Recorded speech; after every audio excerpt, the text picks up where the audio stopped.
नमस्कार। कभी सोचा है कि जब कोई अपराध, कोई क्राइम मिलकर किया जाता है तो कानून उसे किस नज़र से देखता है? आज हम इसी सवाल का जवाब समझेंगे, वो भी एक बड़ी ही मज़ेदार कहानी के जरिए। एक ऐसी कहानी जो भारतीय कानून के एक बहुत ही ज़रूरी सिद्धांत को हमारे सामने रखेगी। हाँ, तो सवाल यही है। ये एक ऐसा सवाल है जो अक्सर हम सबके मन में आता है। क्या कानून की नज़र में जिम्मेदारी आधी-आधी हो जाती है?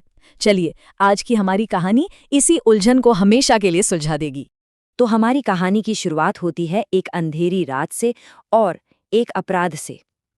चलिए देखते हैं कि उस रात आखिर हुआ क्या था, जिसने कानून के इतने बड़े सवाल को जन्म दे दिया। जगह है झारखंड का एक शांत सा कस्बा और हमारे किरदार हैं दो दोस्त, विक्रम और नीतीश। इनकी नज़र थी एक किराने की दुकान पर और दोनों ने मिलकर फैसला किया कि इसे लूटना है। अब देखिए, उनका प्लान कितना सीधा और सिंपल था। रात के अंधेरे में ताला तोड़ो, अंदर से कीमती सामान और पैसा उठाओ और बस रफू चक्कर हो जाओ। लेकिन इस सीधे से प्लान में जो सबसे जरूरी बात है वो है उनका साझा इरादा। दोनों इस योजना में पूरी तरह बराबर के भागीदार थे और उन्होंने अपनी योजना को अंजाम भी दे दिया। सब कुछ वैसा ही हुआ जैसा सोचा था, लेकिन उनसे एक बहुत बड़ी चूक हो गई। उन्हें ये पता ही नहीं था कि पास की दुकान का एक कैमरा उनकी हर एक हरकत को रिकॉर्ड कर रहा था और बस यही सबूत उनकी गिरफ्तारी की वजह बन गया। गिरफ्तारी तो हो गई, अब कहानी का असली ड्रामा शुरू होता है अदालत के अंदर।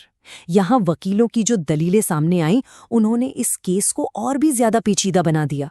तो अदालत में विक्रम के वकील ने ये दलील दी कि ये सब कुछ अचानक हो गया।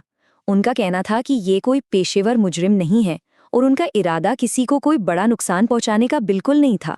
लेकिन सरकारी वकील ने इस दलील को सिरे से खारिज कर दिया। उन्होंने जोर देकर कहा कि ये कोई अचानक हुआ अपराध नहीं था, बल्कि ये पूरी प्लानिंग के साथ की गई एक चोरी थी और यही बात इसे एक गंभीर मामला बनाती है। तो अब सवाल ये उठता है कि जब दो पक्ष इतनी अलग-अलग बातें कर रहे हों, तो जज साहब सही फैसले पर कैसे पहुंचे? कानून आखिर इस गुत्थी को सुलझाने के लिए किस सिद्धांत का इस्तेमाल करता है? और इसी उलझन का जवाब छिपा है भारतीय न्याय संहिता की धारा 13 में। जी हाँ, यही वो कानूनी चाबी है जो बताती है कि ऐसे मामलों में जिम्मेदारी आखिर तय कैसे होती है। तो ये बीएनएस की धारा 13 कहती क्या है? ये बहुत साफ साफ बताती है कि कानून की नज़र में व्यक्ति का मतलब सिर्फ एक इंसान नहीं होता। नहीं, इसमें कोई कंपनी, कोई संगठन या लोगों का कोई भी समूह शामिल हो सकता है। तो इसका मतलब क्या हुआ? सीधा सा मतलब है, अगर 2 लोग, 4 लोग या 10 लोग मिलकर कोई अपराध करते हैं, तो कानून उन्हें अलग-अलग नहीं देखता, बल्कि कानून उन सबको एक सिंगल यूनिट मानकर, एक इकाई मानकर जिम्मेदार ठहराता है। जिम्मेदारी बढ़ती नहीं है, सबकी बराबर होती है।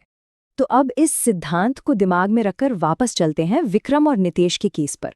चलिए देखते हैं कि इस साझा अपराध के लिए उन्हें आखिर क्या साझा सजा मिलती है। जज साहब ने धारा 13 के आधार पर अपना फैसला सुनाया। उन्होंने बिल्कुल साफ कहा कि क्योंकि विक्रम और नितेश दोनों ने मिलकर योजना बनाई और उसे अंजाम भी मिलकर दिया, इसलिए कानून की नज़र में दोनों बराबर के दोषी हैं। किसी की भूमिका कम या ज़्यादा नहीं मानी जाएगी। और इस साझा अपराध के नतीजे भी साझा और गंभीर थे। इस तरह के मामलों में जेल हो सकती है, भारी जुर्माना लग सकता है और अपराध की गंभीरता को देखते हुए सजा 3 से 7 साल तक की भी हो सकती है। तो विक्रम और नितेश की ये कहानी हमें आखिर सिखाती क्या है? देखिए, ये सिर्फ एक चोरी और उसकी सजा की कहानी नहीं है। ये हमें कानून का एक बहुत बड़ा सबक सिखाती है। अब ये बात पूरी तरह साफ हो जाती है। कानून इस बात में कोई फर्क नहीं करता कि अपराध किसी एक इंसान ने किया है या फिर एक पूरे ग्रुप ने। जब इरादा साझा था तो जिम्मेदारी भी सामूहिक ही होगी। और आखिर में इस कानून के पीछे का मकसद बहुत गहरा है। इसका मकसद है समाज में न्याय की व्यवस्था को मजबूत करना, ये पक्का करना कि कोई भी ये सोचकर अपराध ना करे कि अरे, भीड़ में तो मेरी पहचान छिप जाएगी और मैं बच जाऊंगा। तो चलिए इस चर्चा को एक सवाल के साथ खत्म करते हैं। ये जो साझा जिम्मेदारी का सिद्धांत है, ये हमारे समाज को ज्यादा सुरक्षित बनाने में कैसे मदद करता है? जरा सोचिए, जब हर कोई जानता है कि समूह में छिपने की कोई गुंजाइश है ही नहीं, तो इसका अपराध पर क्या असर पड़ेगा? इस पर सोचना तो बनता है।